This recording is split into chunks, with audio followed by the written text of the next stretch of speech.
Meus queridos irmãos, hoje nós vamos tratar de um assunto importantíssimo, muito polêmico também, como o que tratamos no domingo passado sobre a questão da guarda do sábado, e hoje nós falaremos sobre a questão do dízimo, especialmente respondendo uma pergunta que passa pela cabeça de todo cristão. Precisamos dar dízimos para sermos salvos? Porque são muitos os pastores que dizem que se nós não praticarmos o dízimo, que é a entrega de 10% de toda a nossa renda, nós não somos cristãos e não somos salvos. E então nós vamos examinar isso hoje à luz da palavra de Deus. E eu quero então convidar você a abrir sua Bíblia em Mateus capítulo 23, versículo 23. As referências todas vão aparecer aqui também no telão, mas abra sua Bíblia pelo menos nessa primeira leitura. Mateus capítulo 23, versículo 23, que nos diz assim, são palavras do próprio Senhor Jesus. Ai de vós, escribas e fariseus, hipócritas, porque dais o dízimo da hortelã, do endro e do cominho, e tendes negligenciado os preceitos mais importantes da lei, a justiça, a misericórdia e a fé. Devíeis, porém, fazer estas coisas sem omitir aquelas. Os irmãos podem sentar-se, por favor? Esta é a única passagem bíblica na qual o Senhor Jesus nos dá o entendimento de que aqueles que o estavam ouvindo deveriam praticar o dízimo. Eu digo a única passagem bíblica porque o mesmo relato se repete em Lucas. Nós temos, como vocês sabem, episódios que se repetem especialmente nos primeiros 3 evangelhos, Mateus, Marcos e Lucas. Por isso são chamados de evangelhos sinópticos, porque seguem uma sinopse. Eles relatam os mesmos eventos, com pequenas diferenças. Nós encontramos alguns detalhes em um evangelho que não encontramos em outro. Mas há uma razão de ser para isso, e um dia eu pretendo também dar uma aula a respeito dos evangelhos sinóticos, Mateus, Marcos e Lucas. E por que o evangelho de João, ele é tão diferente de Mateus, Marcos e Lucas? Mas essa diferença é uma complementação e não uma contradição. Mas nós encontramos também em Lucas escrito praticamente a mesma coisa. Mas ai de vós, fariseus, em Lucas 11:42, mas ai de vós, fariseus, porque dais o dízimo da hortelã, da arruda e de todas as hortaliças, e desprezais a justiça e o amor de Deus. Devíeis, porém, fazer estas coisas sem omitir aquelas. Portanto, claramente, o Senhor Jesus, apesar aqui dos contextos serem diferentes, claramente o ensinamento é o mesmo. E que ensinamento é esse? Preste muita atenção. O Senhor está dizendo que os fariseus e escribas, a quem ele estava chamando de hipócritas, deveriam fazer estas coisas. Que coisas? O que ele havia acabado de mencionar. Ou seja, a justiça, o amor de Deus, a misericórdia e a fé. Eles deviam fazer estas coisas sem omitir aquelas quais? A prática do dízimo de todas as hortaliças. Então, claramente, Jesus está dizendo, vocês devem fazer estas coisas, que é o principal, a justiça, o amor de Deus, a misericórdia e a fé, porém, sem omitir aquelas, sem omitir o dízimo da hortelã, do endro, do cominho, da arruda, de todas as hortaliças. Então o Senhor está aqui aparentemente confirmando a prática do dízimo para a igreja. Por que eu digo aparentemente? Porque precisamos ver o contexto de onde se encontra o texto. Todo o capítulo 23 é um discurso de Jesus, que começa, obviamente, no versículo 1. E antes de eu falar sobre o que está escrito no versículo 1, eu gostaria de lembrar que, além disso, além da questão contextual, precisamos nos lembrar de 3 coisas. Primeiro, que o dízimo deveria ser entregue num lugar específico. Esse lugar não eram as sinagogas. Esse lugar era o templo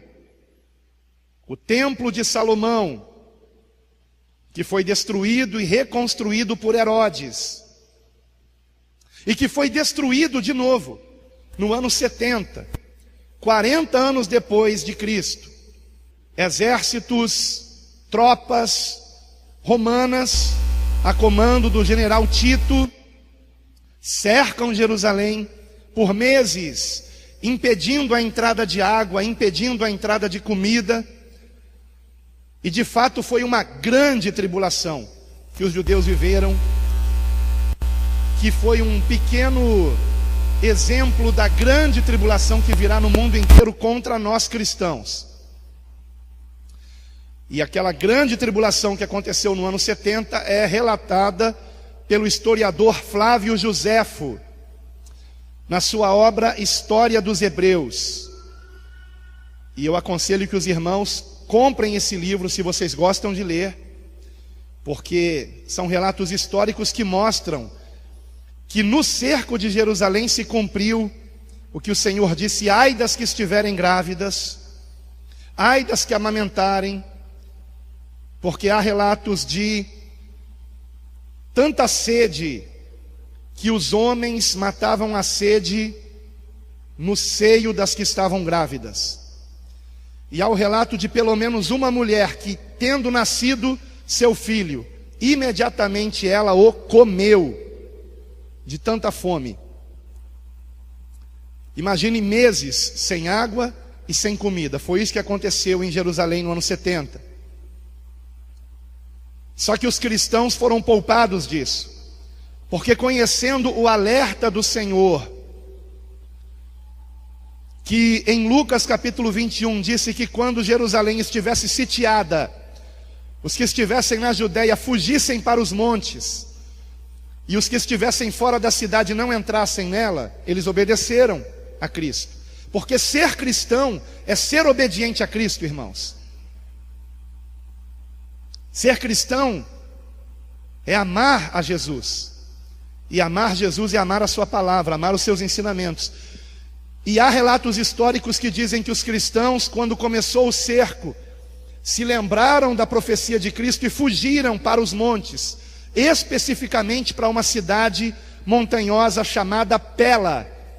E nenhum cristão morreu no cerco de Jerusalém, porque foram obedientes ao Senhor. Então, não existe mais tempo. Quando os romanos invadiram Jerusalém, eles destruíram o templo completamente. E a palavra de Cristo se cumpriu: não ficará pedra sobre pedra. Ah, pastor, mas e o muro das lamentações? Não é um muro do templo? Não é. O muro das lamentações é um muro da fortaleza Antônia. Não é um muro do templo. É um muro da fortaleza Antônia. E se fosse o muro do templo, ainda assim não restará pedra sobre pedra. Vai cair tudo abaixo. A palavra do Senhor tem que se cumprir. Agora os judeus dizem que é o muro do templo para contradizer Jesus, que disse que não ficaria pedra sobre pedra, e está lá aquele trechinho de pedra sobre pedra. Não, aquilo não é o templo, é um trecho, um pedaço de uma edificação que era a fortaleza Antônia, muito próxima do templo. Mas, claro que há controvérsias em relação a isso. Mas eu fico com a palavra. Jesus disse que não ficaria pedra sobre pedra, e eu prefiro acreditar em Jesus do que nos judeus, e acreditar nos arqueólogos que dizem que de fato o templo foi completamente destruído, como Jesus disse que seria, e foi. E foi. E agora querem reconstruir um terceiro templo, e nós sabemos que se isso acontecer, quem se assentará nesse templo é o anticristo, e não o Senhor Jesus. E eu fico impressionado que eu sei de cristãos que colaboram com o Instituto do Templo, colaboram financeiramente, dando dinheiro para a reconstrução do terceiro templo. O templo onde Deus quer habitar somos nós, irmãos. Tudo aquilo era uma figura que apontava para Cristo. Por isso o próprio Senhor Jesus quis que aquele templo viesse abaixo, porque agora nós somos o templo. E o Senhor deu um espaço de uma geração, praticamente 40 anos, para que o povo entendesse isso. Não que uma geração seja de 40 anos, mas em 40 anos nasce uma nova geração. Uma geração é de 70 a 80 anos, como diz o Salmo 90. Mas então vamos prosseguir, irmãos. O templo foi destruído, e precisamos então entender que o dízimo deveria ser entregue no templo, e o templo não existe mais. A destinação do dízimo era para o sustento dos sacerdotes e levitas. Está aparecendo aqui no telão. Não existe mais o ministério levítico. Ele quer ser retomado quando o terceiro templo for construído. Há um projeto dos judeus para isso. E em terceiro lugar, a velha aliança ainda vigorava, a lei de Moisés, a velha aliança, ainda vigorava quando o Senhor fez aquela sentença, que era dirigida aos judeus, e neste caso principalmente aos fariseus. Jesus de fato não estava combatendo a entrega do dízimo que os fariseus faziam, ele estava combatendo a hipocrisia dos fariseus. Deem o dízimo, mas não deixem de ter misericórdia do próximo. Não deixem de amar o próximo. E eles davam o dízimo, mas não se importavam com os pobres, com os necessitados. Então, temos que levar em conta isso. O contexto em Mateus 23 comprova que a orientação do Senhor acerca do dízimo se destinava exclusivamente para judeus, os quais, obviamente, eram praticantes da lei de Moisés. E a prova incontestável é o modo como se inicia o texto que resulta no trecho acerca do dízimo. Então vejamos Mateus capítulo 23, versículo 1. Então falou Jesus à multidão e aos seus discípulos, dizendo: na cadeira de Moisés estão assentados os escribas e fariseus. Todas as coisas, pois, que vos disserem que observeis, observai-as e fazei-as, mas não procedais em conformidade com as suas obras, porque dizem e não fazem. Então vejam, irmãos, prestem muita atenção nisso. O Senhor claramente está dizendo aqui para a multidão que o ouvia, dentre esta multidão os seus discípulos, claramente o Senhor está dizendo que todas as coisas que os escribas e fariseus dissessem, eles que o ouviam deveriam observá-las e fazê-las. O Senhor está ou não está dizendo isso? Ele está dizendo isso. E este é um dos argumentos usados pelos chamados cristãos judaizantes. Eles usam este versículo aqui para dizer: nós cristãos temos que seguir tudo que a lei de Moisés determina. E então, por exemplo, eles guardam as festas judaicas, as vestimentas judaicas, guardam o sábado, e é claro, praticam o dízimo. porque tudo isso fazia parte da lei de Moisés. Ah, pastor, o dízimo foi dado antes da lei. Me lembram de falar isso bem no finalzinho? Não deixem eu terminar essa aula sem falar isso, que não está aqui no meu esboço, mas eu quero concluir falando sobre isso. Sim, o dízimo foi dado também antes da lei, mas não como uma obrigação. E essa é a questão, esse é o ponto, nós vamos chegar lá. Mas na lei o dízimo foi oficializado, normatizado, regulamentado, se tornou uma obrigatoriedade. E o Senhor então está dizendo não só para os fariseus, mas Ele está dizendo, segundo Mateus 23, versículos de 1 a 3, Ele está dizendo para toda a multidão e aos seus discípulos: na cadeira de Moisés estão assentados escribas e fariseus. Todas as coisas, pois, que vos disserem que observeis, ou seja, que vocês devem praticar, pratiquem e façam. Então vejam, será que isso vale para nós hoje? E essa é a questão. Só que antes, de nós concluirmos que sim, precisamos levar em conta que isso foi dito quando ainda vigorava a lei de Moisés, a velha aliança, e nós sabemos o que aconteceu quando o Senhor entregou sua vida na cruz por nós.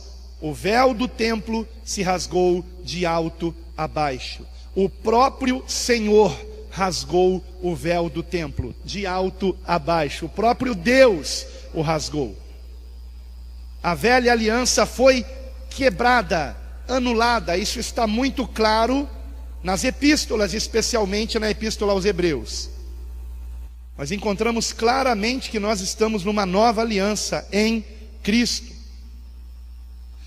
Então nós percebemos que o ensinamento sobre o dízimo está no mesmo contexto onde o Senhor orienta que os seus discípulos fizessem tudo que os escribas e fariseus mandassem observar, não só o dízimo.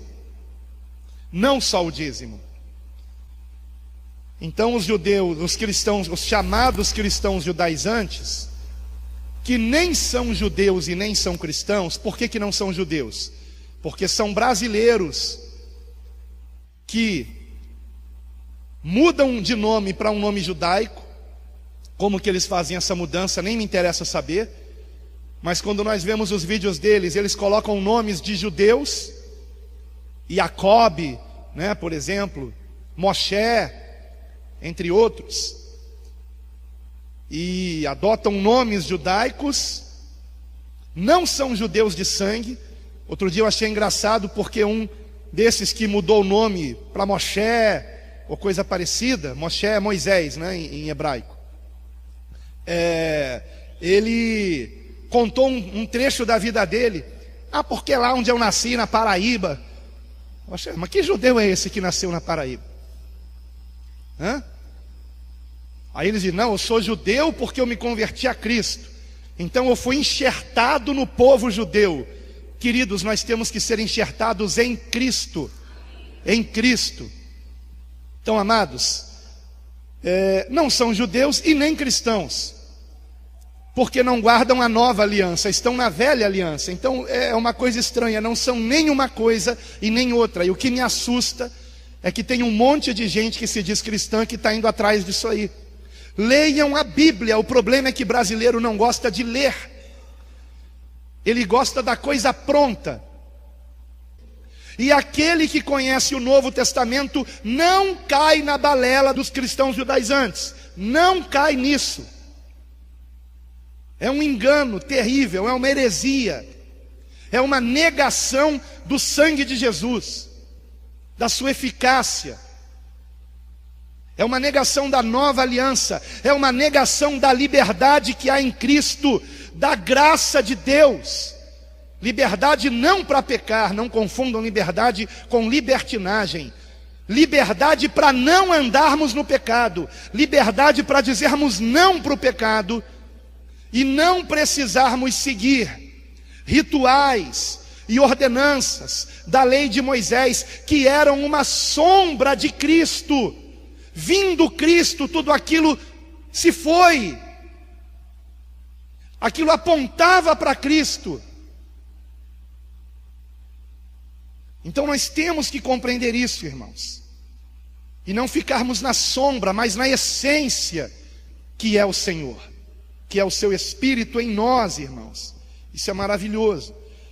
Então, amados, devemos hoje na nova aliança fazer tudo o que os escribas e fariseus mandavam observar? Porque prestem atenção, aqueles que dizem que o dízimo é obrigatório e que vão além dizendo que quem não dá dízimo vai para o inferno, há pastores dizendo isso. Há vídeos na internet de pastores dizendo isso. Porque Jesus mandou esses versículos que nós lemos em Mateus 23 e em Lucas, que é a mesma passagem repetida, é a única base que esses que dizem que somos obrigados a dar o dízimo usam para nos tentar convencer que temos que dar o dízimo, porque Jesus mandou dar. E de fato ele mandou mesmo. Jesus mandou dar o dízimo, está claro aqui em Mateus, capítulo 23, versículo 23. Porém, no mesmo capítulo, o mesmo Jesus manda fazer tudo que a lei determina. Então, quem diz que o dízimo tem que ser dado por obrigação, que pratique toda a lei também, e não apenas o dízimo. Porque o mesmo Jesus que disse uma coisa, disse outra. Mas um grande problema do brasileiro também, que eu percebo, é a sua dificuldade em interpretação de texto. Interpretação de texto é uma das matérias que nós aprendemos na escola em língua portuguesa. Interpretação de texto. Lembram disso? O professor ou professora dava um texto para você ler e depois você tinha que explicar o texto. Ou então responder perguntas concernentes ao texto. E o brasileiro tem dificuldade nisso, por quê? Porque o ensino da língua portuguesa no Brasil é fraquíssimo. E eu espero que você tenha aprendido o mínimo de interpretação de texto para compreender que o versículo 23 de Mateus está no mesmo contexto do versículo 1. É o mesmo discurso, é o mesmo, e o mesmo Jesus que diz, para dar o dízimo, diz também, para guardar toda a lei. Então é uma questão de lógica, é uma questão de interpretação de texto, e é uma questão de conhecimento bíblico, porque quando nós lemos o que os apóstolos ensinaram, chegamos a uma questão importante. O dízimo foi ensinado pelos apóstolos? Nós vamos responder 4 perguntas aqui, eu esqueci de dizer. A primeira delas, o dízimo foi ensinado por Jesus? A gente viu que sim, foi. Mas para nós cristãos, não. E a prova disso é a resposta à segunda pergunta. A segunda pergunta que vamos responder aqui é: o dízimo foi ensinado pelos apóstolos?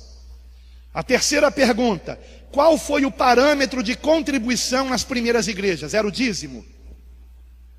E a quarta pergunta: qual era o destino da contribuição cristã? A que se destinava a contribuição cristã? Será que era para o enriquecimento dos apóstolos? Para eles comprarem terras, juntas de bois, como tem um aí, que se diz apóstolo, e que usa um chapelão, e que é dono de fazendas e cabeças de gado. Então a gente vai chegar também na conclusão de qual era o destino das ofertas. Para que se destinava a contribuição cristã? Então vamos lá, o dízimo foi ensinado pelos apóstolos. Tanto no livro de Atos quanto nas epístolas não há qualquer orientação sobre cristãos praticarem o dízimo. Simplesmente não existe. Nem no livro de Atos, nem nas epístolas. Não existe. Assim como vimos no domingo passado que não existe também nenhuma orientação no livro de Atos e nas epístolas para guardarmos o sábado. Pelo contrário, temos orientações para não guardá-lo, porque Cristo é o nosso sábado. E se alguém tem dúvida disso, assista o vídeo anterior à questão do sábado, que foi contestado em comentários por sabatistas e os comentários deles foram respondidos em 3 outros vídeos. E aqueles que quiserem me contestar no dízimo serão também respondidos em mais 3 vídeos. Então se preparem. Eu não estou defendendo uma tese, eu estou defendendo a palavra, a verdade. Então, irmãos, vamos prosseguir aqui. No livro de Atos, queridos, que conta a história da igreja no seu início, o termo dízimo nem sequer aparece. Nas epístolas, a única menção ao dízimo encontra-se em Hebreus capítulo 7, versículos de 1 a 10. Eu só não vou colocar aqui no telão, porque esse texto não está falando sobre dar dízimo, sobre contribuir, porque ele nada tem a ver com a orientação a esse respeito. O autor de Hebreus, ele pretende apenas demonstrar que o sacerdócio de Jesus Cristo é superior ao de Arão, uma vez que a ordem de Melquisedeque é superior à ordem de Levi. Russell Shedd, que é considerado o maior teólogo que já houve no Brasil, recente pelo menos, comentando a respeito desse capítulo de Hebreus, capítulo 7, ele escreveu que, abre aspas, a implicação na mudança do sacerdócio é que a lei que controlava as cerimônias judaicas forçosamente mudará também, fecha aspas. Portanto, o texto não defende a continuidade da lei, mas a superioridade de Cristo sobre a lei. E o dízimo fazia parte da lei. Pois, segundo Russell Shedd, a lei e as cerimônias do Antigo Testamento não foram capazes de salvar ninguém.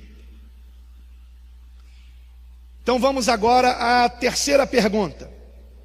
Qual foi o parâmetro de contribuição nas primeiras igrejas? E nós vamos chegar a conclusões aqui maravilhosas. Qualquer um que leia o livro de Atos e as epístolas notará que o dízimo sequer é mencionado. Isso revela que não havia tal prática na igreja apostólica. Se fosse uma prática, irmãos, o dízimo seria mencionado. Assim como a guarda do sábado, se fosse uma prática, também seria mencionado. Agora, a única vez que a lei ela é colocada em questão é em Atos capítulo 15. Nós vimos isso na nossa aula passada, vocês se lembram?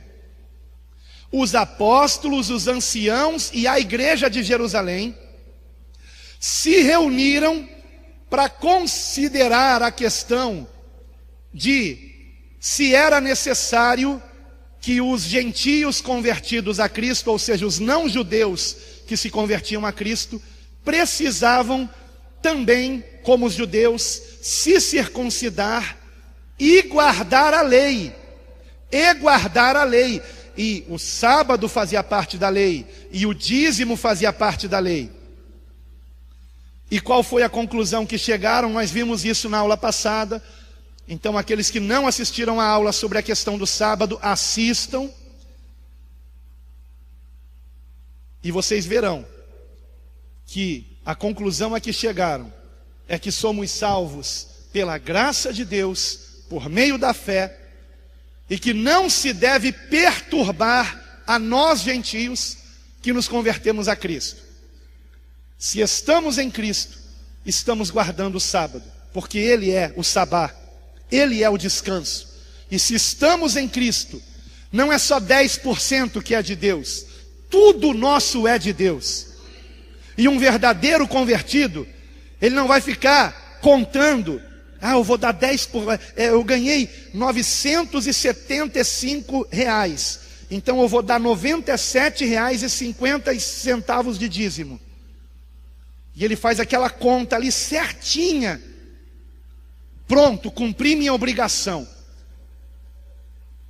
Ele não entendeu o que é o Evangelho. O Evangelho é vivo não mais eu.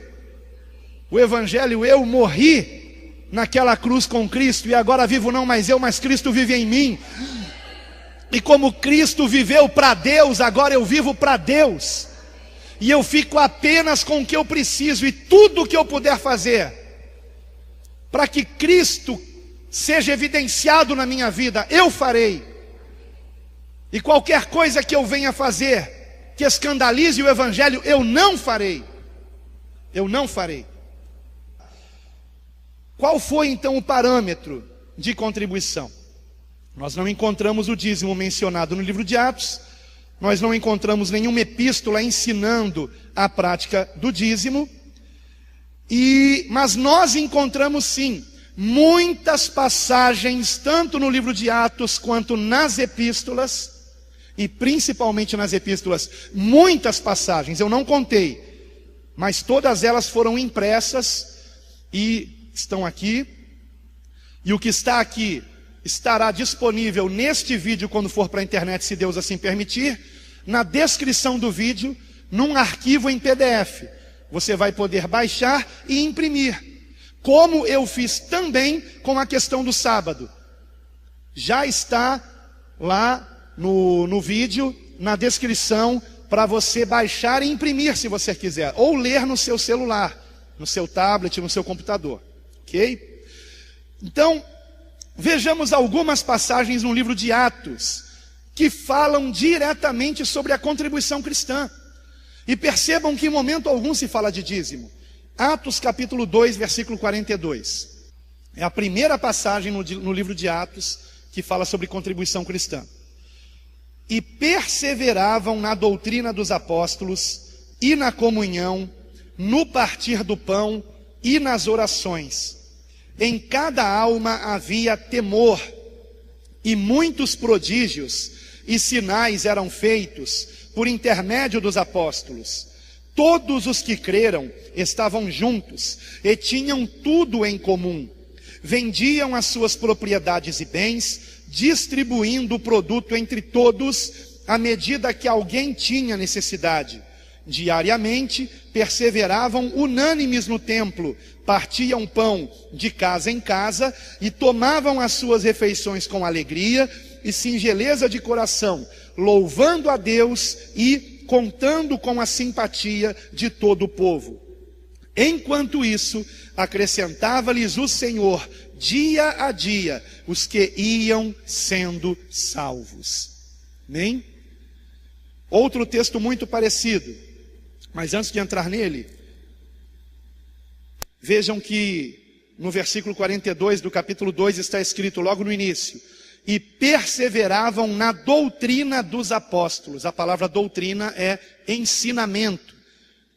Eles perseveravam naquilo que os apóstolos ensinavam. E o que os apóstolos ensinavam encontra-se não só no livro de Atos, mas também nas epístolas, nas cartas. Por isso que é tão importante você ler as epístolas, você conhecer as cartas, de Romanos a Judas, que não é o Judas Iscariotes. Prosseguindo, Atos capítulo 4, versículo 32 a 35. Da multidão dos que creram, era um o coração e a alma. Ninguém considerava exclusivamente sua nenhuma das coisas que possuía. Tudo, porém, lhes era comum. Com grande poder, os apóstolos davam testemunho da ressurreição do Senhor Jesus. E em todos eles havia abundante graça, pois nenhum necessitado havia entre eles, porquanto os que possuíam terras ou casas, vendendo-as, traziam os valores correspondentes e depositavam aos pés dos apóstolos. Então se distribuía a qualquer um à medida que alguém tinha necessidade.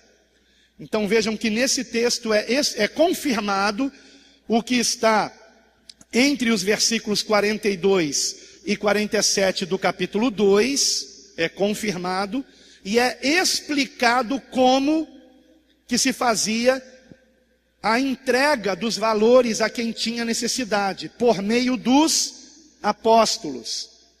Então não era diretamente, uma pessoa ia diretamente a outra e dava um dinheiro. Eu estou vendo que você está passando necessidade, toma esse valor aqui. Essa é a minha contribuição na igreja.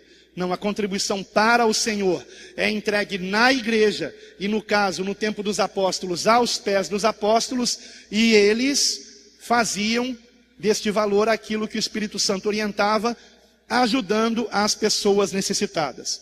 É muito importante considerar que nesse momento, os apóstolos e os discípulos de Cristo não estavam fazendo missões. Pelo contrário, eles estavam fazendo uma igreja crescer toda no mesmo lugar, Jerusalém. Primeiramente, mais de 3.000 convertidos, depois mais de 5.000 convertidos. Depois se perde a conta disso. E depois o que acontece então? Depois de Atos capítulo 7, a perseguição contra a igreja, por conta do discurso de Estevão, e principalmente de algo que ele disse no seu discurso. Ele disse em alto bom som, que Deus não habita em templos feitos por mãos de homens. E depois de Estevão dizer isso, os judeus que amavam o templo o apedrejaram. E se iniciou uma grande perseguição contra a igreja. E os cristãos passaram a não ser mais bem-vindos no templo, que eles iam no início. Vejam que em Atos capítulo 2, que foi o texto que nós vimos anteriormente, diariamente perseveravam unânimes no templo. O templo a respeito do qual Jesus disse, não ficará pedra sobre pedra, o que de fato aconteceu no ano 70, 40 anos depois dessa profecia. E o templo até hoje não existe mais. Então eles se reuniam no templo no início, mas depois da perseguição, eles não puderam mais se reunir no templo. E ficaram se reunindo apenas de casa em casa. Atos capítulo 4, versículo 36 e 37. Nós temos um exemplo daquilo que é mencionado em Atos 2 e em Atos 4. Do 32 ao 35.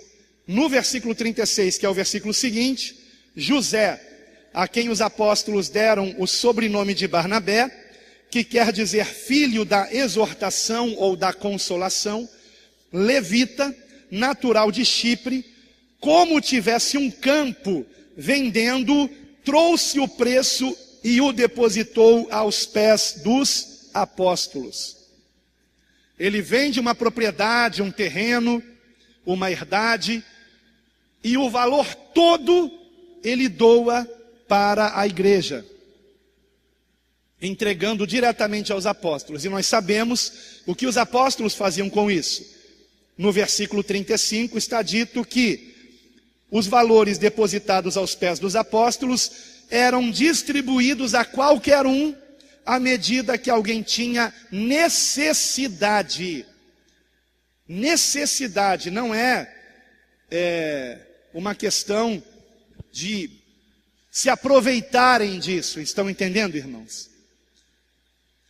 Nós não temos, por exemplo, culpa de alguém agora, na época de fim de ano, se encher de dívidas para dar presente para familiares, parentes e conhecidos, para parecer que ele tem o que não tem, e depois fica cheio de dívida, não tem como pagar a conta de luz, e vem colocar essa conta sobre a igreja. Temos que usar o nosso dinheiro com sabedoria, irmãos. Com sabedoria.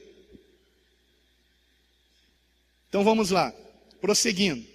Encontramos em Atos capítulo 5, versículos de 1 a 11, um casal tentando imitar o que foi feito por Barnabé, porém com más intenções, pela motivação errada.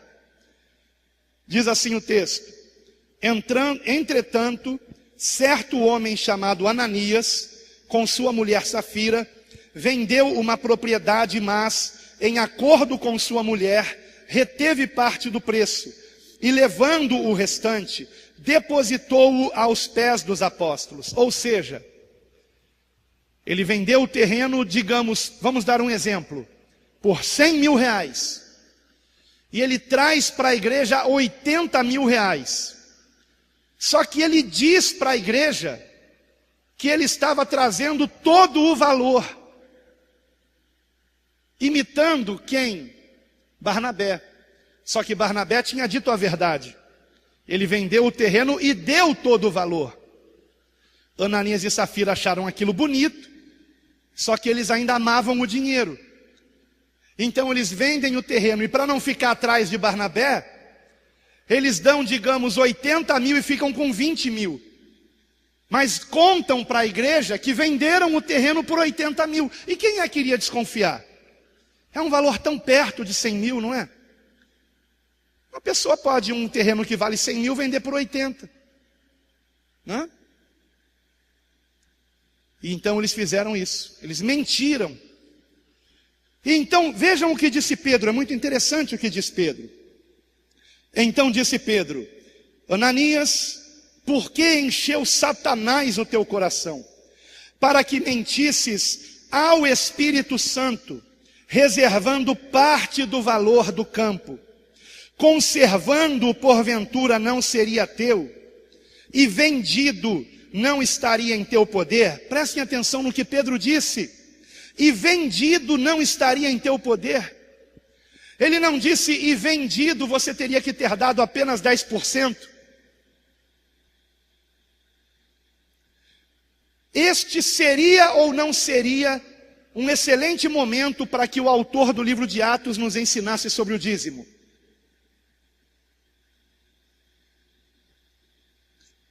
Como que Pedro poderia dizer para Ananias que vendido o terreno você podia ficar com todo o valor? Se o dízimo fosse uma obrigação. Pedro teria que ter dito o seguinte: Ananias, por que encheu Satanás teu coração para que mentisse ao Espírito Santo, reservando parte do valor do campo, conservando porventura não seria teu, e vendido não terias que trazer apenas 10%?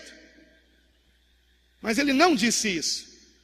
Ele disse, vendido não estaria em teu poder, ou seja, você não poderia fazer com o dinheiro o que você bem entendesse. Como, pois, assentaste no coração este desígnio? O de mentir, o de dizer que vendeu o terreno por X, mas na verdade ele vendeu por mais do que aquele valor. Não mentistes aos homens, mas a Deus. Ouvindo estas palavras, Ananias caiu e expirou. Expirou é um eufemismo para morreu. Sobrevindo grande temor a todos os ouvintes. E aí vocês conhecem o restante da história. Entra a esposa dele e ela confirma a mesma coisa que Ananias tinha dito e morre da mesma forma imediatamente. O que nós aprendemos com isso? Que a contribuição na obra de Deus é algo que Deus leva em conta, sim. Temos que temer a Deus nesse ponto, irmãos. Porque no tempo da graça, na nova aliança, o próprio Deus mata um casal que certamente foi para o inferno, porque no inferno já estavam e não sabiam, não eram de Cristo, não eram convertidos, mentiam na cara do apóstolo. E foram desmascarados quando? Quando levaram a contribuição para a igreja. Então vejam, esse é um assunto sério. A nossa contribuição na obra de Deus é um assunto muito importante. Nós não podemos negligenciar isso. Se não fizermos do modo correto, entristecemos o Espírito Santo e corremos o risco de sermos punidos, não sem antes termos a chance do conserto. Ananias teve a chance, mas insistiu no erro. Safira teve a chance, mas insistiu no erro. Não insista no erro. Em Atos capítulo 11, versículos de 27 a 30. Naqueles dias, desceram alguns profetas de Jerusalém para Antioquia, e apresentando-se um deles, chamado Ágabo, dava a entender pelo Espírito que estava para vir grande fome por todo o mundo, a qual sobreveio nos dias de Cláudio. Os discípulos, cada um conforme as suas posses, resolveram enviar socorro, ou seja, dinheiro, aos irmãos que moravam na Judéia. O que eles com efeito fizeram, enviando aos presbíteros por intermédio de Barnabé e de Saulo. Agora, antes de falar aqui da contribuição que eles fizeram, só um parêntese. Volta e meia eu recebo comentários nos vídeos no YouTube, dizendo que não há mais profetas hoje em dia, que o último profeta foi João Batista, e que não há mais profetas.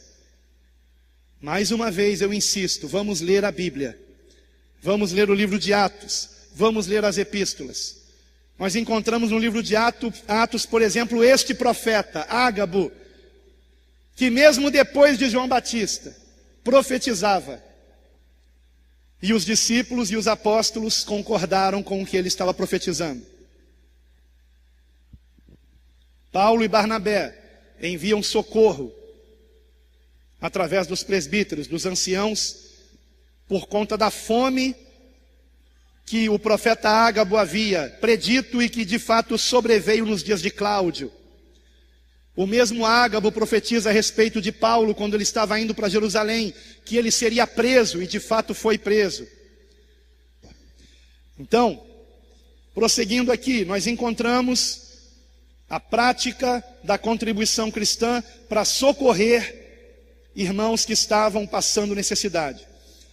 E aí nós vamos entrar também nas epístolas. Romanos capítulo 15, versículos de 25 a 27, por exemplo. Essa é a primeira referência nas epístolas sobre coleta.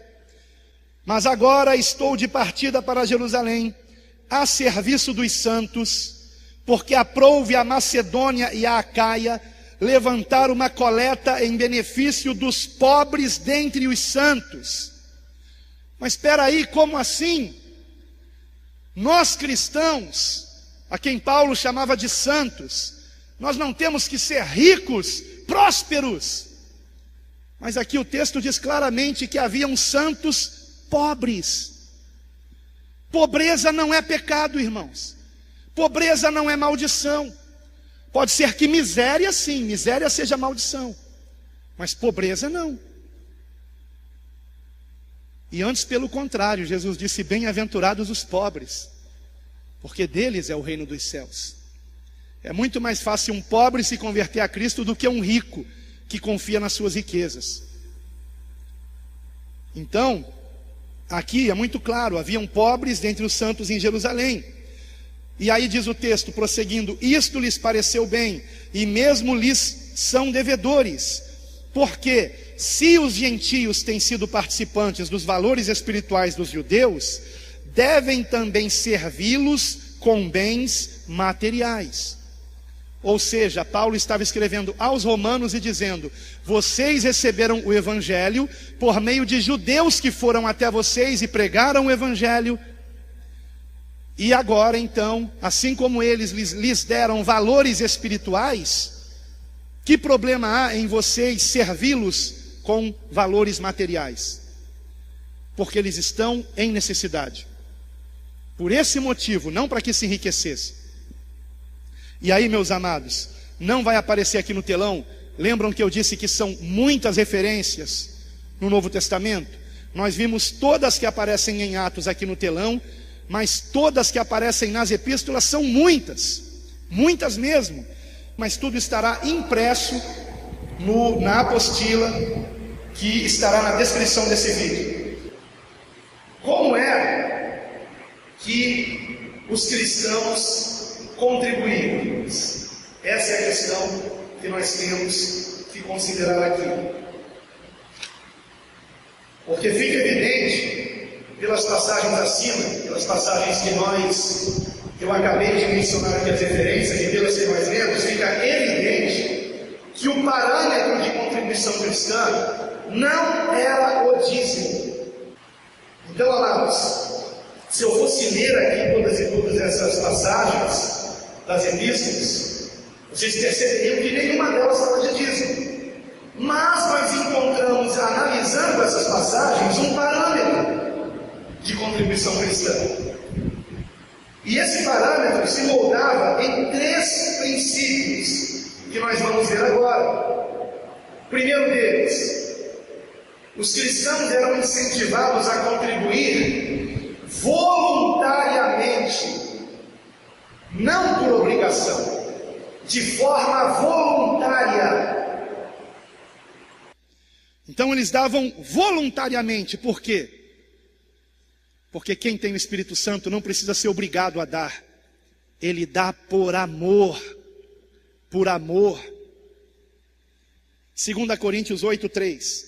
Porque eles, testemunho eu, na medida de suas posses e mesmo acima delas, se mostraram voluntários.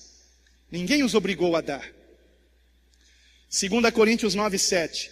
Cada um contribua segundo tiver proposto no coração, não com tristeza ou por necessidade, porque Deus ama quem dá com alegria. De que adianta a pessoa dar o dízimo de má vontade? Deus não recebeu essa oferta. Não recebeu.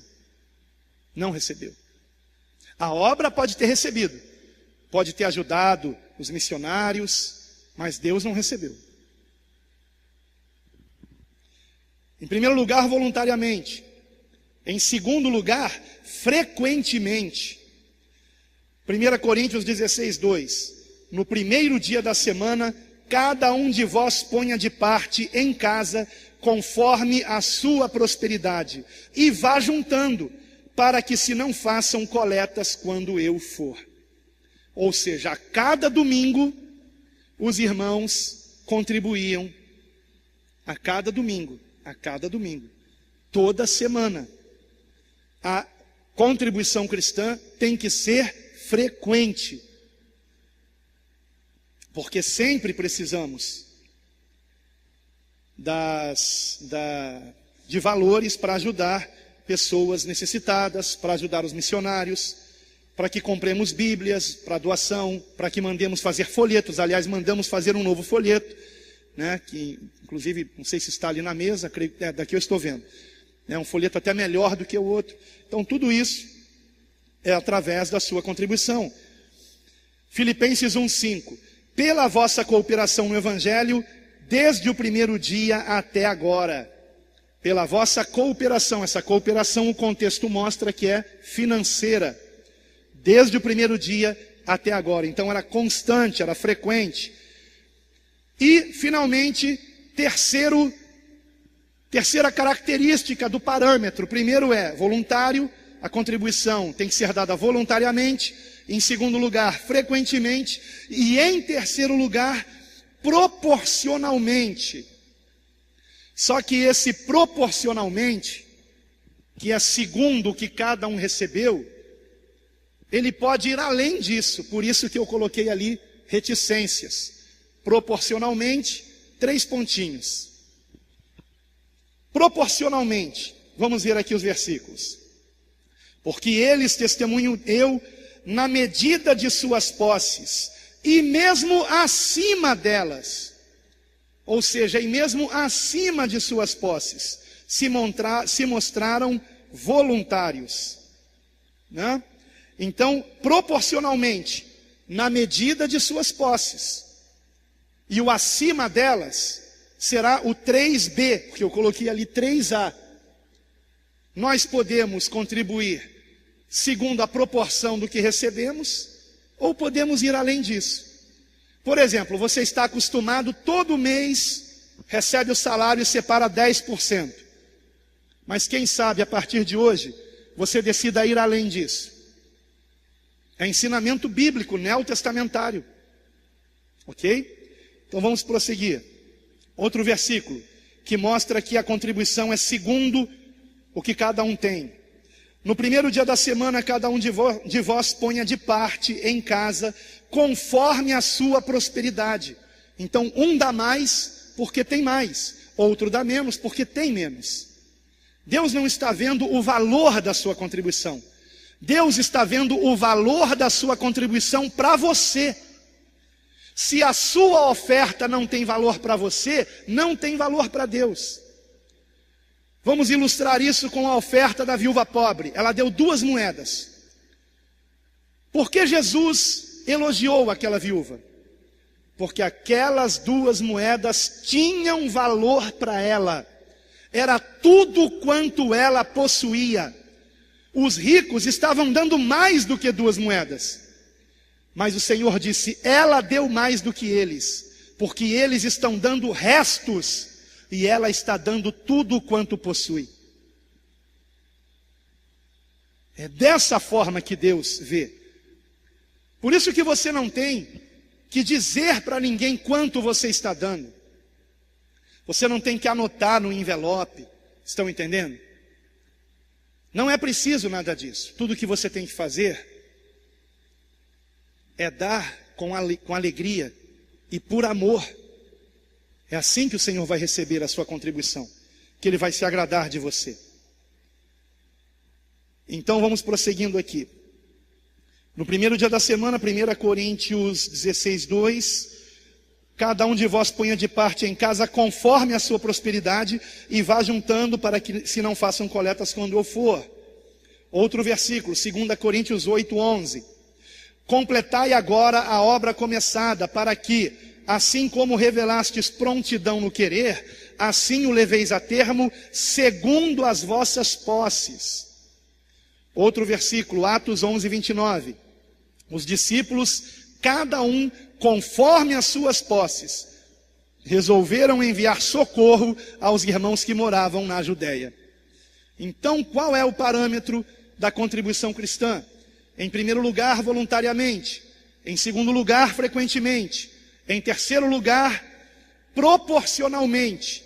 E aqui nesse ponto, existe um pastor, que é muito conhecido, que ele usa esses exemplos aqui para dizer que o livro de Atos e as epístolas ensinaram o dízimo. Porque ele diz o seguinte, que se é para dar frequentemente, e se é para dar proporcionalmente, isso é o dízimo, segundo ele.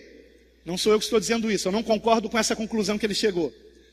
Porque ele se esqueceu do voluntariamente. Estão entendendo? Voluntariamente e não obrigatoriamente. E o dízimo era obrigação. Então, de fato, o dízimo é algo que tem que ser dado com frequência? Sim. O dízimo é algo que tem que ser proporcional? Sim. É proporcional ao quanto você ganha, não é? Quem ganha, por exemplo, R$1.000, o dízimo é R$100. Quem ganha R$1.500, o dízimo é R$150. Então é proporcional, ok? Mas não significa que esses versículos aqui estavam falando necessariamente de dízimo. Se fosse o caso, o termo dízimo aparecia aqui, e não aparece. Mas nas mesmas epístolas, nós encontramos que a contribuição tem que ser também voluntária, não por constrangimento, não por obrigação. E aí nós chegamos a um outro ponto que vai além do dízimo, principalmente, que é que a contribuição cristã, ela tem que ser, sempre que possível, generosa, no sentido de ir além do que você pode. Ir além. E aí eu coloquei como generosamente, parte B. Então, a contribuição ela tem que ser voluntariamente, frequentemente, proporcionalmente e de preferência generosamente, que é mais do que proporcionalmente. Diz aqui o texto em Atos 4, versículo 36. José, a quem os apóstolos deram o sobrenome de Barnabé, que quer dizer filho de exortação, levita, natural de Chipre, como tivesse um campo, vendeu-o, trouxe o preço e o depositou aos pés dos apóstolos. Barnabé deu 10%, irmãos? Não, ele deu todo o valor do campo. 2 Coríntios 6, de 5 a 6. Portanto, julguei conveniente recordar aos irmãos que me precedessem entre vós e preparassem de antemão a vossa dádiva já anunciada, essa dádiva é dinheiro, para que esteja pronta como expressão de generosidade e não de avareza. E isto afirmo: aquele que semeia pouco, pouco também ceifará, e o que semeia com fartura, com abundância também ceifará. Então Paulo está dizendo: contribuam o melhor que vocês puderem, e a bênção do Senhor será maior sobre a vida de vocês. É a palavra que está dizendo, não sou eu. 2 Coríntios 8:3. Porque eles, testemunho eu, na medida de suas posses, e mesmo acima delas, se mostraram voluntários. Romanos 12:8, parte A. O que exorta, faça-o com dedicação, o que contribui com liberalidade. Ou seja, faça o melhor que puder. 2 Coríntios 8:2. Porque no meio de muita prova de tribulação, manifestaram abundância de alegria, e a profunda pobreza deles superabundou em grande riqueza da sua generosidade. Temos mais versículos ainda. 2 Coríntios 9:5. Portanto, julguei conveniente recordar aos irmãos que me precedessem entre vós e preparassem de antemão a vossa dádiva já anunciada, para que esteja pronta como expressão de generosidade e não de avareza. E finalmente 1 Timóteo 6:18. Que pratiquem o bem, sejam ricos de boas obras, generosos em dar e prontos a repartir. Aqui Paulo está falando o que Timóteo deveria dizer aos ricos. Então, quanto mais você tem, mais você deve ajudar o seu próximo. Amém? E finalmente, para encerrar, irmãos, qual era o destino dessa contribuição? Qual deve ser o destino da contribuição que você traz na obra de Deus? E nós temos, obviamente, que contribuir em igrejas. Esse é o padrão bíblico.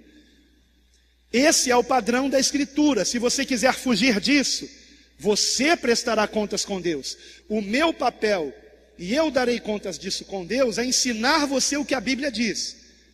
Se você quiser ser obediente à Bíblia, amém. Se não quiser ser obediente, você prestará contas a Deus, não eu. Lembrando que o que está escrito aqui é palavra de Deus, não é a minha palavra. O meu papel é apenas mostrar para você o que a Escritura nos ensina.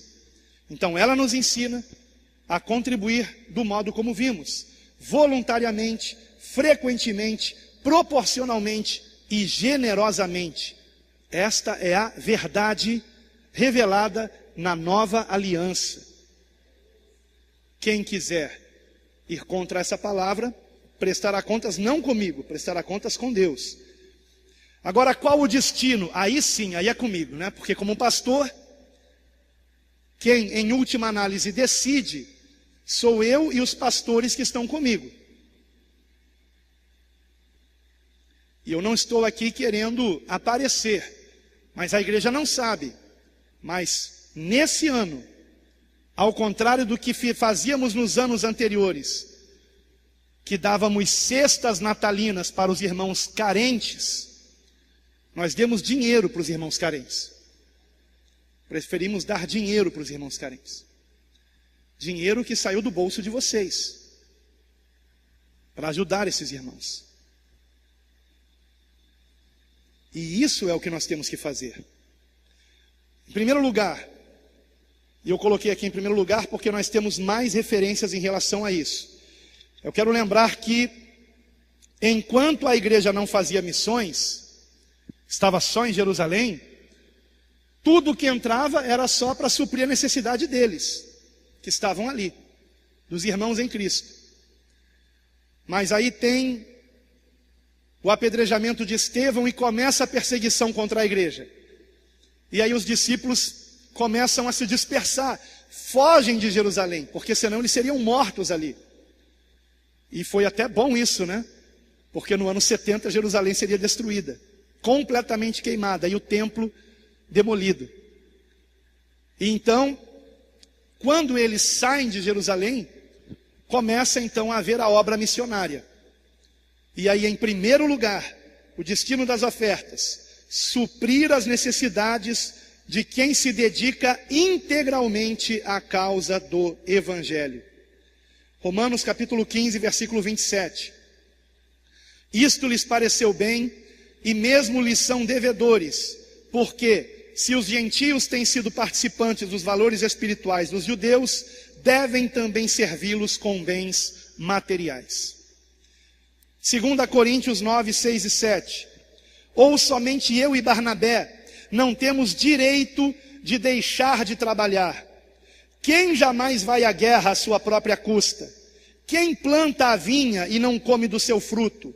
Ou quem apacenta um rebanho e não se alimenta do leite do rebanho? 1 Coríntios 9, versículos 6 e 7. Paulo está questionando o fato dele precisar trabalhar, construindo tendas, para pregar o evangelho para os coríntios, que eram avarentos. Quem lê as epístolas aos coríntios chega a essa conclusão. Eles eram avarentos, e Paulo, com muita sabedoria, com muito jeitinho, mostra o quanto eles amavam o dinheiro. E que ele, Paulo, precisava receber a ajuda de outras igrejas para servi-los. Mas existe aí um mito, né, de que um pastor que está dedicado integralmente à obra não pode receber salário. Quando o próprio Senhor Jesus disse que o trabalhador é digno do seu salário. E se você pensa que pastorear não dá trabalho, vamos trocar. Que tal? Você tem hora para entrar no trabalho, hora para sair, né? Eu às vezes saio daqui, irmãos, às 10 da noite, estudando aqui nesse gabinete. Minha esposa tem que ficar mandando mensagem para mim no WhatsApp. Bora, amor. Né, meu amor? Porque ela me ama, ela sente minha falta. Nós não temos hora. Já são mais de 20 anos sem férias. E essa semana, pastor Sandro e sua esposa foram lá em casa, levando uma oferta da igreja para nós. Eu agradeço àqueles que contribuíram, glorifico a Deus pelas suas vidas, um presente, né? Porque pastor não tem 13º, vocês têm, que beleza, né? Pastor não tem 13º. E aí levaram uma oferta e disseram assim: pastor, em nome de Jesus, tire umas férias. Eu acho que, em outras palavras, pastor, nós não aguentamos mais ver o senhor zangado naquele púlpito, só está precisando de umas férias. E aí eu falei: bom, agora em janeiro, minha esposa e eu vamos completar 25 anos de casados, para a glória de Deus, e eu acho que a gente merece uma segunda lua de mel, né? Então nós vamos sim, se Deus quiser, tirar pelo menos uma semana de férias, depois de 20 anos sem férias. Será que a gente vai conseguir se desligar, irmãos, nesses dias? Eu não vou poder usar o WhatsApp esses dias. Então, amados, o destino da contribuição cristã, primeiramente, era esse, né? Prosseguindo aqui. Olha, são muitos versículos, muitos, meu Deus. Ai. Vamos prosseguir um pouquinho mais, só para que os irmãos entendam que Paulo, ele não era contra o sustento pastoral, missionário. Pelo contrário, ele questionava, ele ficava indignado por ele, às vezes, em algumas situações, ter que trabalhar construindo tendas, porque os irmãos eram avarentos e não o ajudavam. 1 Coríntios 9, 13 e 14. Não sabeis vós que os que prestam serviços sagrados do próprio templo se alimentam? E quem serve do altar tira o seu sustento? Assim ordenou também o Senhor aos que pregam o evangelho que vivam do evangelho. Mas claro que isso não existe, né? 2 Coríntios 9, 12. Porque o serviço desta assistência não só supre as necessidades dos santos, mas também redunda em muitas graças a Deus. Gálatas 6, 6. Mas aquele que está sendo instruído na palavra, faça participante de todas as coisas boas aquele que o instrui. E o contexto aqui é a contribuição, é dinheiro. Filipenses 2, 29. Recebei-o, pois, no Senhor com toda alegria, e honrai sempre a homens como este, Epafrodito, visto que, por causa da obra de Cristo, chegou ele às portas da morte e se dispôs a dar a própria vida para suprir a vossa carência de socorro para comigo. Então Epafrodito ajudava Paulo financeiramente. Filipenses 4:10, alegrei-me sobremaneira no Senhor, porque agora, uma vez mais, renovastes a meu favor o vosso cuidado, o qual também já tinhais antes, mas vos faltava oportunidade. Oportunidade para quê? Para ajudar Paulo financeiramente. Está tudo no contexto, irmão, depois estudem com calma. 1 Tessalonicenses 2:7, embora pudéssemos, como enviados de Cristo, exigir de vós a nossa manutenção, olha o que Paulo está dizendo aqui, que ele poderia exigir que os tessalonicenses o ajudassem financeiramente. Todavia, nos tornamos carinhosos entre vós, qual ama que acaricia os próprios filhos. Depois ele escreve a Timóteo, capítulo 5, versículo 18. Devem ser considerados merecedores de dobrados honorários os presbíteros, ou seja, anciãos, ou seja, pastores, que presidem bem, com especialidade os que se afadigam na palavra e no ensino, pois a Escritura declara, não amordaces o boi quando pisa o trigo, e ainda o trabalhador é digno do seu salário. Então, mais claro que isso, impossível. Então, em primeiro lugar, a contribuição é para o sustento de quem na igreja se dedica integralmente à obra, se dedica a ensinar a palavra, como eu estou fazendo aqui agora. Vocês pensam que escrever essas 18 páginas aqui e pesquisar a respeito disso não deu trabalho, irmãos? Agora, se eu procurasse isso pronto na internet, eu não encontraria. Porque a igreja hoje, infelizmente, em sua maioria, está corrompida, ensinando lei. Quando não ensina a guarda do sábado, ensina a guarda do dízimo. E tudo isso é errado, não é verdade. Não estou com isso querendo dizer que as denominações que não ensinam dízimo, como a Congregação Cristã no Brasil, estejam certas em tudo o que ensinam. Porque o maior erro da Congregação Cristã no Brasil, embora acertem na questão do dízimo, que não cobram o dízimo, o maior erro é desprezarem o estudo da palavra. Lá, por exemplo, não existem estudos como esse que vocês estão recebendo aqui. Não existem. Quem é de lá sabe disso. E por isso é que há pessoas que me assistem pela internet, mas os anciãos da congregação deles não podem saber que eles me assistem, porque senão serão excluídos da congregação.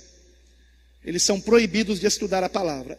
Essa é a verdade. Infelizmente é isso que acontece. Não estou aqui condenando quem é dessa denominação, não. Tenho muito carinho por quem é da Congregação Cristã no Brasil. Tenho muito carinho por esses irmãos. São irmãos que têm muito temor de Deus, queridos.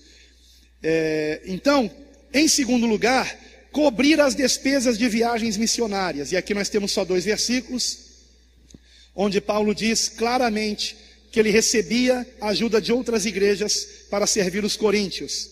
2 Coríntios 11, versículo 8. Despojei outras igrejas, recebendo salário.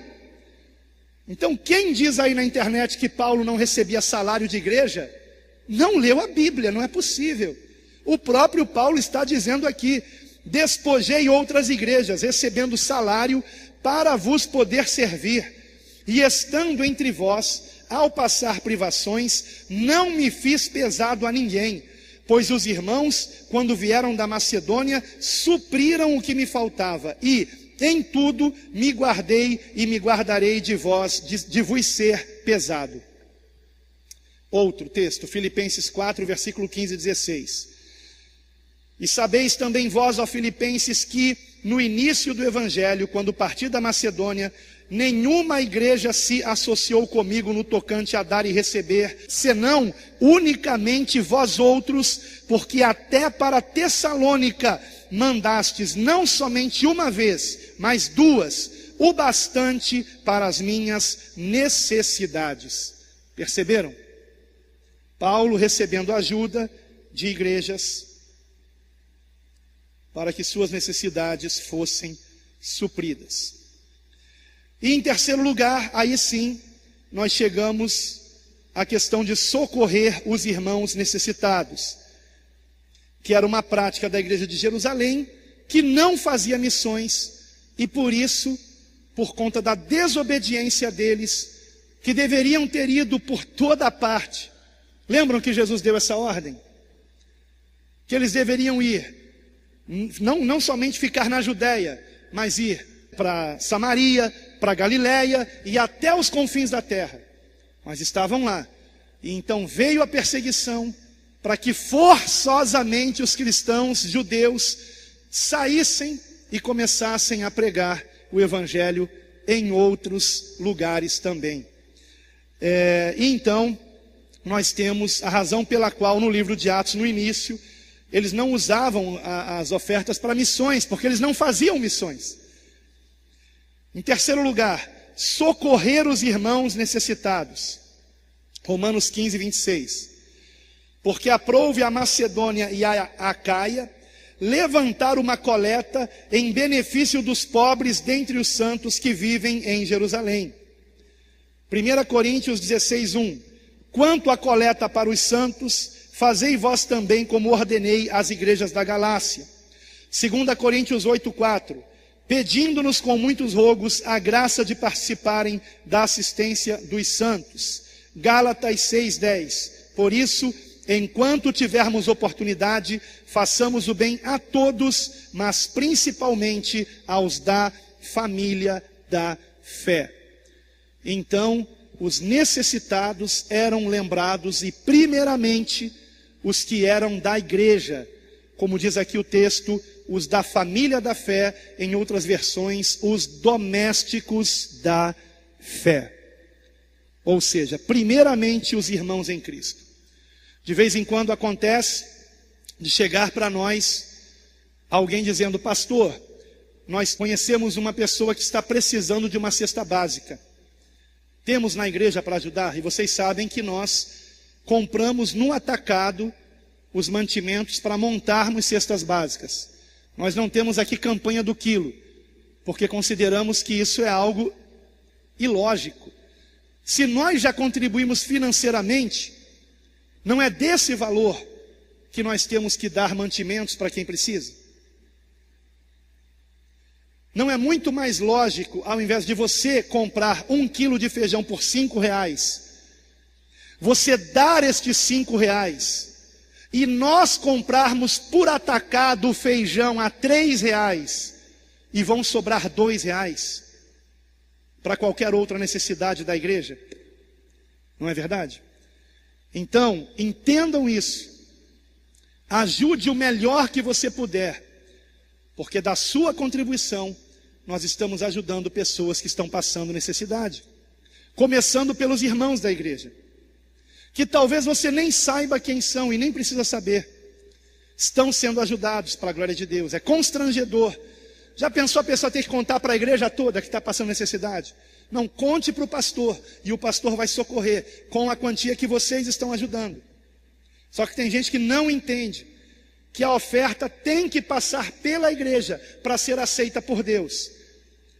Aí a pessoa diretamente ela quer procurar alguém para dar um dinheiro. Isso constrange a pessoa, irmãos. Isso é constrangedor. Então, amados, quando é através do pastor, ela sabe que é alguém que tem voto de sigilo, é alguém que não vai expor a vida dela, pelo menos não deveria, né? A gente sabe de falsos pastores que chegam na hora de pregar e expõem a vida claramente do irmão, só falta dizer o nome. Conta tudo da vida dele. Tudo que foi falado no secreto é espalhado. Isso não é um pastor. O pastor tem voto de sigilo. Um dos meus melhores amigos, ontem, me disse: pastor, me conte quem é. E eu disse: meu amigo, de jeito nenhum eu vou te contar quem é. Porque foi através de um gabinete, é voto de sigilo, eu não vou te contar. Sou seu amigo, mas não vou te contar. Isso é característica de um homem de Deus. Você não precisa ser pastor para você saber guardar algo que pode prejudicar o seu irmão. Você não foi chamado para fazer intriga. Você foi chamado para orar pelo seu próximo, amém? E ajudá-lo sempre que possível. Se não tem como ajudar, pelo menos ore. Não espalhe a vida de ninguém. Agora, finalizando, será que nós, depois de uma aula como essa, não temos então, aliás, nós não, porque eu não pratico o dízimo já há algum tempo, eu vou além do dízimo, mas eu sei que alguns aqui que passaram um ano inteiro praticando o dízimo, será que nós pecamos dando dízimo? Não. Se você praticou o dízimo, entregando com amor, você não pecou. Agora, se você deu de má vontade, aí você pecou. E será que depois de uma aula dessa, então agora eu posso dar bem menos que o dízimo? Ou até mesmo não dar nada? Bom, se essa é a sua decisão, isso mostra que você não é convertido a Cristo. É a prova de que você nunca se converteu. Porque quem realmente é convertido tem prazer em se envolver na obra de Deus. Tem prazer nisso, irmãos. Se você não tem prazer em contribuir, convertido você não é. Não é.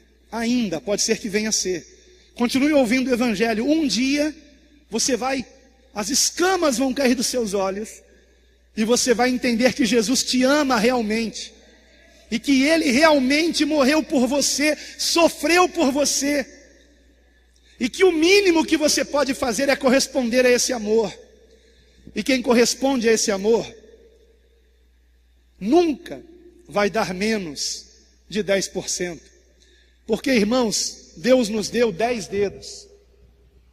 E o dízimo é o mínimo que a gente pode dar. Um dedinho. De 10, você tira um. De 10 você tira um. É o mínimo que você pode dar. Então eu vejo o dízimo como o piso. Você já ouviu falar em piso salarial? Nós não podemos ganhar menos do que tanto. E eu considero que o dízimo é o mínimo que nós devemos dar. Agora, isso por obrigação? Não, por amor. Então, quando você recebe o seu pagamento, seu salário, seja ele comissão ou o que for, não faça aquela continha com a calculadora. Quanto que é 10% disso aqui? Meu amigo, dê o melhor que você puder. Se você recebe uma quantia e você não precisa daquela quantia, então dê tudo, faça como Barnabé. Ah, pastor, o senhor é ganancioso, hein? Aí eu pergunto a você, se eu fosse ganancioso, eu teria casa própria, eu teria carro do ano, eu usaria roupas caras, mas nada disso eu tenho, e pastoreio já há quase 20 anos. Então, irmãos, na verdade, esse valor não é para mim. Eu fico com o que eu preciso, para comer, para pagar as contas, e o resto a gente oferta em missões. Por que esse templo aqui não é suntuoso? Porque em lugar algum eu vejo as ofertas sendo destinadas para a construção de templo. Em lugar algum eu vejo isso. A prioridade não é o templo material, não. A prioridade é a igreja. E a igreja somos nós. São as pessoas. Seria um absurdo nós deixarmos de ajudar os missionários e deixarmos de ajudar nossos irmãos carentes para colocar um piso de granito aqui na igreja, para colocar um rebaixamento de teto aqui, que é grande, e não sai por menos de 10 mil reais. Só o rebaixamento. Se for colocar então o ar-condicionado, quanto que vai ser a conta? Pode ser que um dia venhamos rebaixar o teto, porque cada ano que passa está mais insuportável ficar aqui no verão. Temos ventiladores e o ar que vem para cima da gente é um ar quente. Não ajuda muita coisa, não é verdade? Então não é pecado você ter um ar-condicionado. Mas, se para comprar o ar-condicionado tivermos que deixar de ajudar os missionários, então vamos continuar ajudando os missionários. E quando essa igreja encher, porque não encheu, olha quantas cadeiras vazias aqui. Irmãos na internet ficam, indignados com isso, porque queriam estar congregando aqui para ouvir ensinamentos da verdade como este, puramente bíblico, sem tirar nem pôr. Mas não podem ouvir porque não estão achando um lugar que pregue dessa forma. Mas existem. Graças a Deus, nós não somos a única igreja que está com um compromisso com a palavra. São poucas, mas existem, graças a Deus. Então, amados, o que o irmão Cleiton me fez lembrar é exatamente esse ponto. Que antes da lei de Moisés, nós temos um personagem bíblico muito famoso e querido, que é um exemplo para nós, que deu o dízimo. E este foi Abraão. Ele deu o dízimo a Melquisedeque, sacerdote do Deus Altíssimo. E ele não deu o dízimo por obrigação, não havia lei. Ele deu porque partiu do coração dele, de modo que eu não posso condenar quem pratica o dízimo.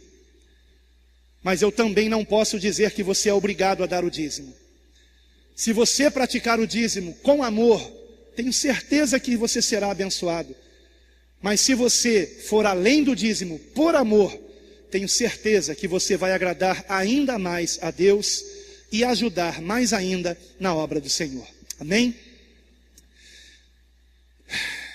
E a Deus toda a glória.